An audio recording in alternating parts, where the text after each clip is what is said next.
We know that if I move a magnet inside of a coil, I will induce a current in that coil.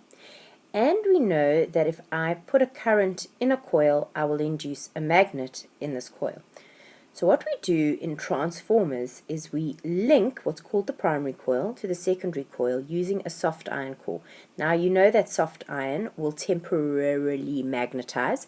So as I turn on the primary coil, I will make a magnet of the soft iron. This wire, which has no current flowing in it, will experience that magnet coming into that coil, if you like. Basically, it will experience a change of magnetic flux. So that change of magnetic flux induces a current in that coil, and so you can get current out of it.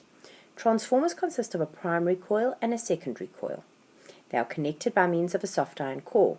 The primary coil has to be connected to something called AC, and we talked about that a little bit with the generators yesterday, and that means that my electricity is getting stronger and weaker and changing direction all the time.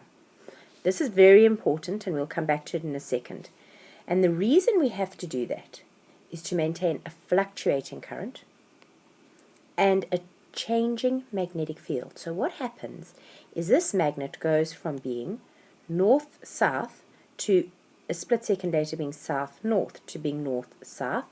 And also the strength of the magnet is getting stronger and weaker and changing direction, stronger, weaker, changing direction, stronger, weaker.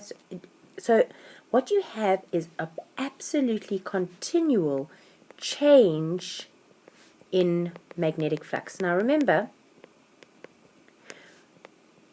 we could only induce a current in a coil as we turned the current on or as we turned the current off. Now this is kind of like turning it on, off, changing its direction, on, off, on, off, on, off, on, off, and changing its direction all the time. As long as there's a change in magnetic flux, I can induce a current in a metallic coil. So here is just another diagram of that, showing the magnetic field over here, and the magnetic field goes in one direction, then the other direction. Notice it's alternating current in and alternating current coming out. Primary coil, secondary coil. You get what are called step-up and step-down transformers. This is not a movie, okay? It's just that if you want the voltage to go up, you've got a step-up transformer. If you want the voltage to go down, you have a step-down transformer. Step-up transformers step up the voltage from the primary to the secondary.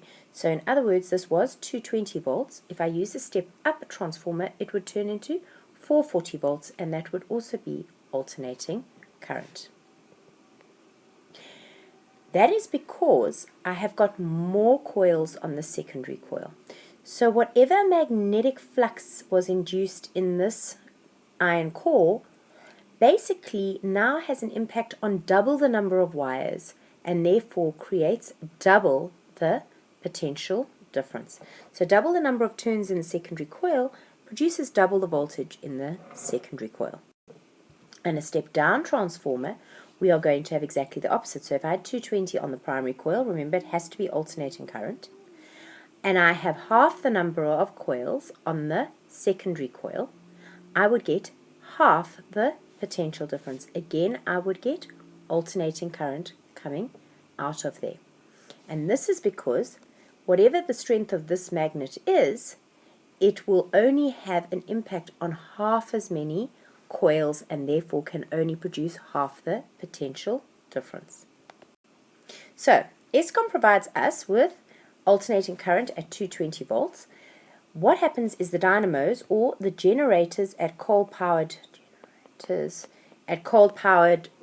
fire stations, produce current and voltage at that potential difference, and it is alternating current.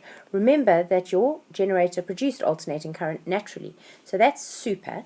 And then what happens is the transformers at the power stations step up the potential difference from 220 all the way up to 700,000 volts.